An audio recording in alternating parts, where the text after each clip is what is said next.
So how high did the balloon go? Well, it went a whopping 14 miles high.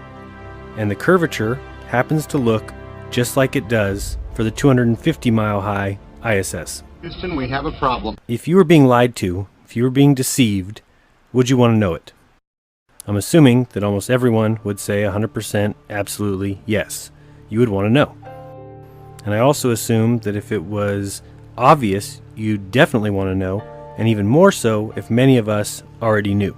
Now imagine the entire human race, besides just a few parasitic clowns, are being deceived, and then imagine that those of us who are saying that the Earth may be flat can see the deception, the lies, the nonsense, and so all we're trying to do is to show you.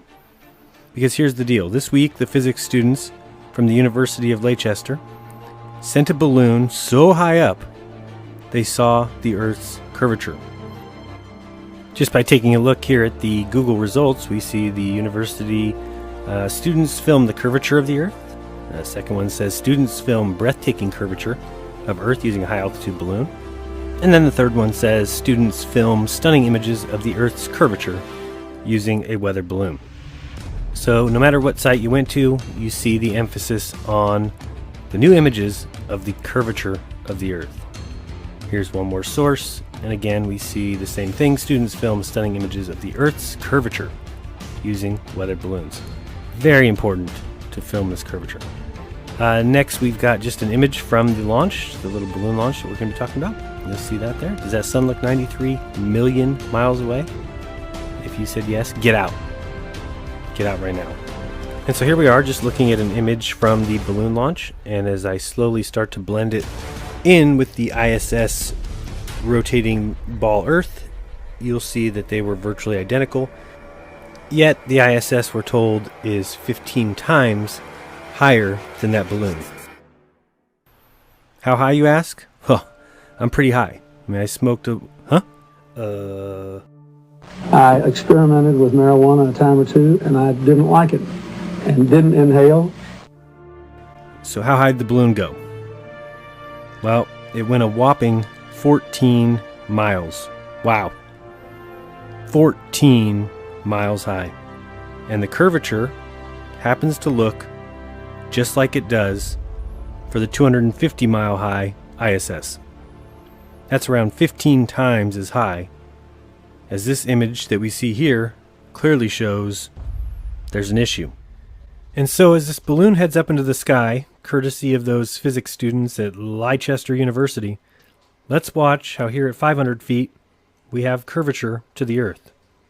And so you're telling me that these physics students can't see that right here at 1,000 feet, for some strange reason, we again have massive curvature to the Earth?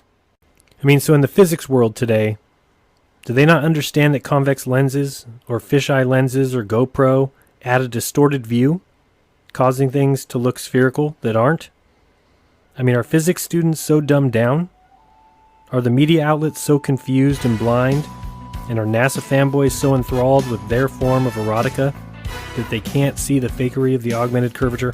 I mean, they just keep making excuses for the love of their life and the object of their affection. So yeah, Play Fanboy Magazine, working right along with NASA, the king of size issues. You know, they love to throw their size facts around. For example, would you believe that this building, the Vehicle Assembly Building at Kennedy Space Center, is 525 feet tall?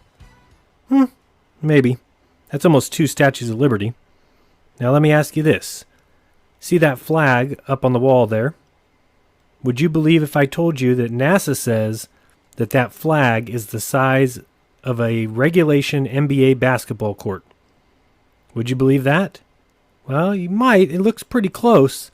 What if I told you they actually say the blue square equals an NBA basketball court? I'm calling bullshit. Alright, so let's talk this out.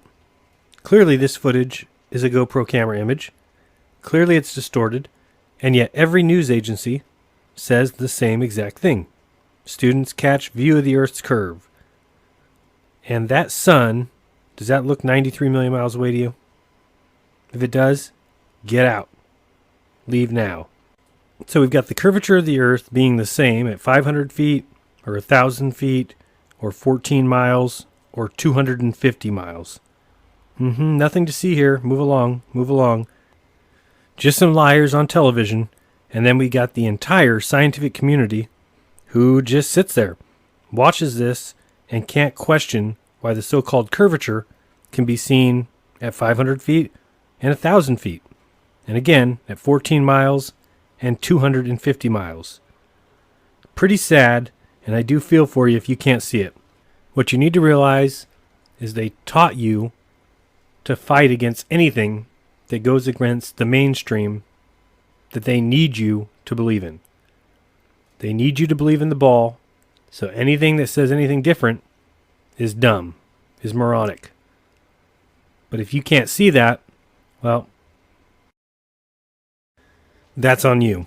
If you just accept the globe model with no understanding of the flat and no clear evidence for the ball Earth, do you see the problem there?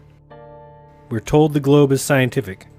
We're told that scientific means tested and repeated and researched and documented and tested again. And yet when you really look into it, you find no evidence for the globe. Can't find the curvature. Can't figure out how water bends. Can't figure out how it sticks to a spinning ball, or how we fly 2.2 million miles per hour through space and don't feel it. Alright, so now I'm in my video editor just to show you something. You can see on your screen exactly where I'm at. I'm going to the part where we're near the ground, and we're stopping it when we've got a significant curve there.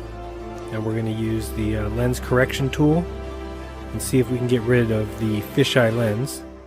Okay, and you'll see I'm heading up here and changing this lens little radio button here, this little slider. And we'll try it there and see how that works. Looks pretty good on that picture, but there we see the pretty pronounced curve again, although it looks okay there. So I think we're close, almost ready for you. Just gonna keep moving it a little bit more until it looks right. And I'd say that maybe a little bit more. Yeah, I'd say that's about good.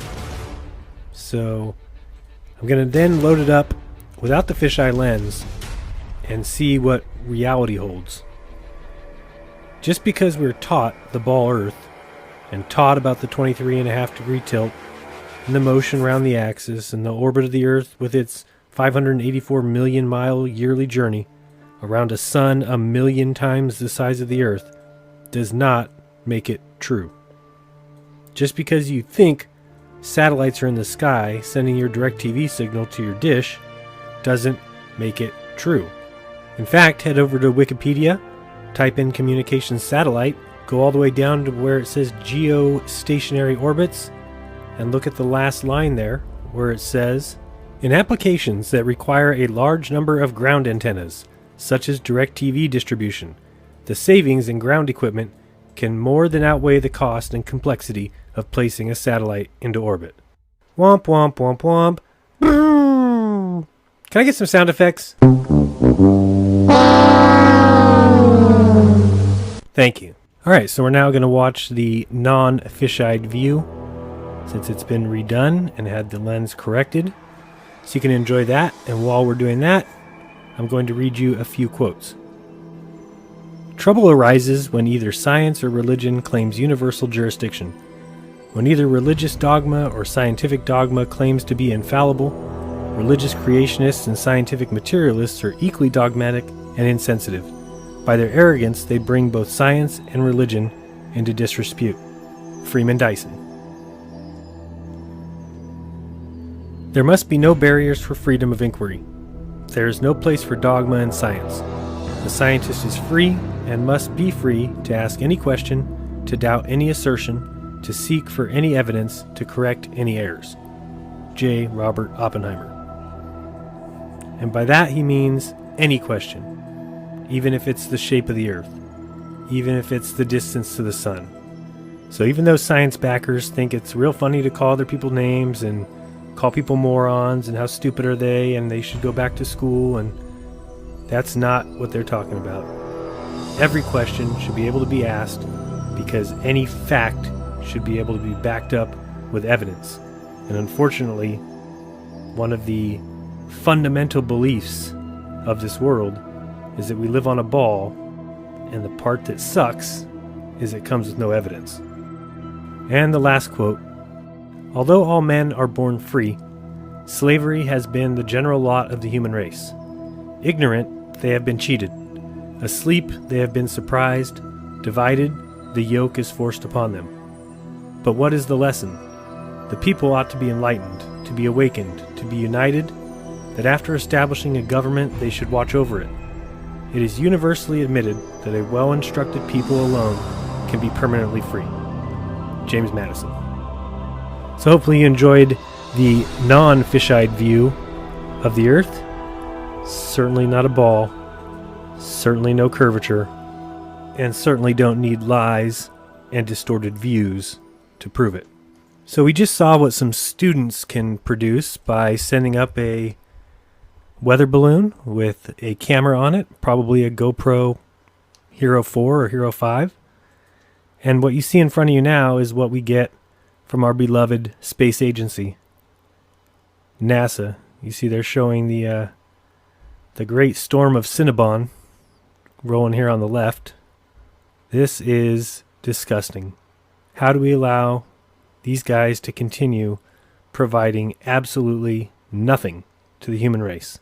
You know, they get $50 million a day. What the hell? That's too much money, man.